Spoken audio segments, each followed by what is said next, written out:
नमस्कार दोस्तों। अगर किसी चीज़ में कुछ अनोखापन हो तो वो किसी ना किसी जरिए से दुनिया के सामने आ ही जाता है। ऐसा ही एक जरिया है जिसका नाम है जियोग्राफिकल इंडिकेशन, जो दुनिया के अनोखे चीज़ों को एक महत्व प्रदान करने का काम करता है।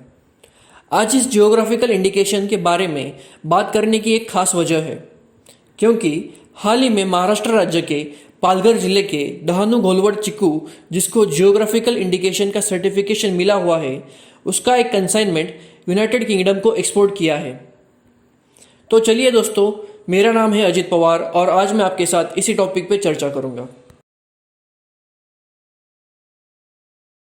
इस वीडियो में हम देखेंगे कि इस पर्टिकुलर एरिया के चीकू फल में ऐसी कौन सी खास बात है जो उसको देश के बाकी एरिया के चीकू फलों से अलग बनाती है और जिसके लिए उसको जियोग्राफिकल इंडिकेशन का सर्टिफिकेशन मिला है।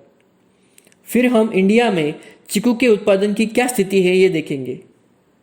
फिर जियोग्राफिकल इंडिकेशन क्या होता है और ये क्यों महत्वपूर्ण है ये हम देखेंगे, और किसी प्रोडक्ट को जियोग्राफिकल इंडिकेशन मिलने पे क्या फ़ायदे होते हैं, और जियोग्राफिकल इंडिकेशन के बारे में जो भी रूल्स है वो हम देखेंगे। इसके बाद हम कुछ प्रोडक्ट्स के बारे में जानेंगे जिन्हें जीआई सर्टिफिकेशन मिला है, और अंत में हम अपेडा के बारे में चर्चा करेंगे। तो दोस्तों, इस चीकू फल के अनोखे स्वाद के पीछे घोलवड गांव के कैल्शियम रिच मिट्टी का बहुत बड़ा हाथ है। इस चीकू का जीआई सर्टिफिकेशन महाराष्ट्र राज्य चीकू उत्पादक संघ के पास है। फिलहाल पालघर जिले में तकरीबन 5,000 हेक्टेयर इतनी जमीन चीकू के प्लांटेशन में है, लेकिन इस 5,000 हेक्टेयर में से 147 किसान ऑथोराइज्ड जीआई यूजर्स है।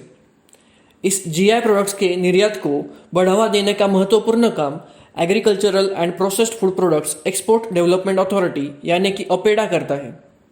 अपेडा के बारे में हम थोड़ी देर में विस्तार में चर्चा करेंगे। अब हम देखेंगे कि हमारे देश में चीकू के उत्पादन की क्या स्थिति है। इंडिया में महाराष्ट्र, गुजरात, तमिलनाडु, वेस्ट बंगाल, आंध्र प्रदेश और कर्नाटका में चीकू का उत्पादन होता है। इसमें कर्नाटक राज्य में सबसे ज़्यादा उत्पादन होता है। चीकू उत्पादन में महाराष्ट्र राज्य दूसरे स्थान पे है। चीकू पे प्रोसेसिंग करके उसका जैम भी बनाया जा सकता है। अब हम देखेंगे कि ये जियोग्राफिकल इंडिकेशन टैग क्या होता है। जियोग्राफिकल इंडिकेशन टैग एक खास नाम और साइन होता है जो कि किसी खास प्रोडक्ट को दिया जाता है, जो कि किसी अनोखे भौगोलिक स्थान पे हो। अगर किसी प्रोडक्ट को पारंपरिक पद्धति से बनाया गया हो, या फिर उसमें कुछ खास क्वालिटीज़ हो, या फिर वो किसी महत्वपूर्ण जगह से हो, तो उसको जियोग्राफिकल इंडिकेशन का सर्टिफिकेशन मिलता है। जियोग्राफिकल इंडिकेशन टैग ज़्यादातर फूडस्टफ्स को, एग्रीकल्चरल प्रोडक्ट्स को और जो चीज़ें हाथ से बनाई गई हो, जिसे हम हैंडीक्राफ्ट्स बोलते हैं, और इंडस्ट्रियल प्रोडक्ट्स को दिए जाते हैं। अगर किसी प्रोडक्ट को जीआई टैग मिला तो उसके ऑथोराइज्ड जीआई यूजर्स को ही उसे जीआई टैग के नाम पे वो प्रोडक्ट बेचने का अधिकार है। इस वजह से उस प्रोडक्ट की ऑथेंटिसिटी और क्वालिटी का एक एश्योरेंस रहता है, जो कि उपभोक्ताओं के लिए बहुत अच्छा है। अब हम इस जीआई टैग के कुछ रूल्स होते हैं वो डिस्कस करेंगे, और उस जीआई टैग को कौन रेगुलेट करता है वो भी देखेंगे। अगर किसी प्रोडक्ट को जीआई टैग मिला हो तो वो 10 साल के लिए वैलिड रहता है। 10 साल के बाद उस प्रोडक्ट को फिर से जीआई सर्टिफिकेशन के लिए अप्लाई करना पड़ता है। अंतर्राष्ट्रीय स्तर पर geographical indication intelligence property rights में आता है, जो कि Paris convention for the protection of industrial property में है। WTO का ट्रिप्स भी, यानी कि world trade organisations agreement on the trade related aspects of intellectual property rights, geographical indication को गवर्न करता है। इंडिया में जियोग्राफिकल इंडिकेशन का administration geographical indication of goods registration and protection act 1999 के द्वारा किया जाता है। अभी इस जियोग्राफिकल इंडिकेशन सर्टिफिकेट के क्या फ़ायदे होते हैं।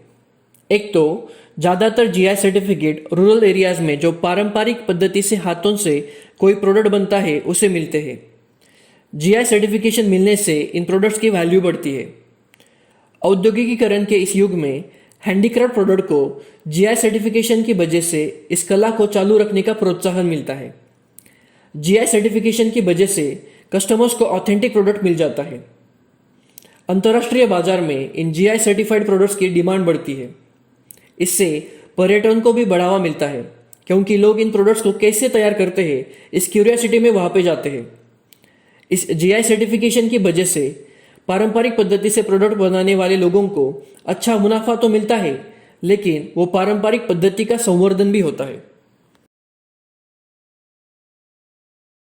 अब ऐसे कौन से प्रोडक्ट्स हैं जिनको जीआई सर्टिफिकेशन मिला है? महाराष्ट्र की बात करें तो नासिक वैली वाइन, सोलापुर की चद्दर, पुनेरी पगड़ी, पैठनी साड़ीज और फैब्रिक्स, बीड़ के कस्टर्ड एप्पल, अम्बे मोहर राइस, अल्फोंसो, सांगली की टर्मरिक, डहानू घोलवड़ के चिक्कू और भी ऐसे बहुत सारे प्रोडक्ट्स हैं जिनको जीआई सर्टिफिकेशन मिला है। सन 2019-20 में कश्मीर सैफरन को भी जीआई सर्टिफिकेट मिला है। फिर मणिपुर के मणिपुरी ब्लैक राइस को भी जीआई सर्टिफिकेट मिला है। ऐसे और भी बहुत सारे प्रोडक्ट हैं।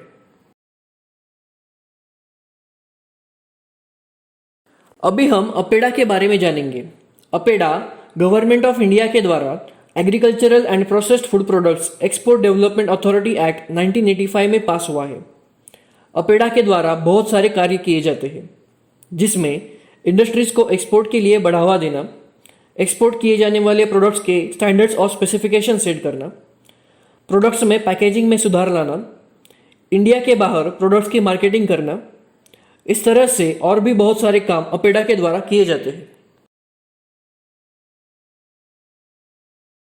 तो दोस्तों, यही था डहानू घोलवड़ चीकू के बारे में, जियोग्राफिकल इंडिकेशन और अपेडा के बारे में। अगर आपको ये वीडियो इन्फॉर्मेटिव लगा हो तो चैनल को सब्सक्राइब कीजिए और बेल आइकॉन पे भी क्लिक कीजिए, ताकि आपको आगे आने वाली वीडियोस की नोटिफिकेशन मिलती रहे। Thank you so much for watching this video. I will meet you soon with another topic.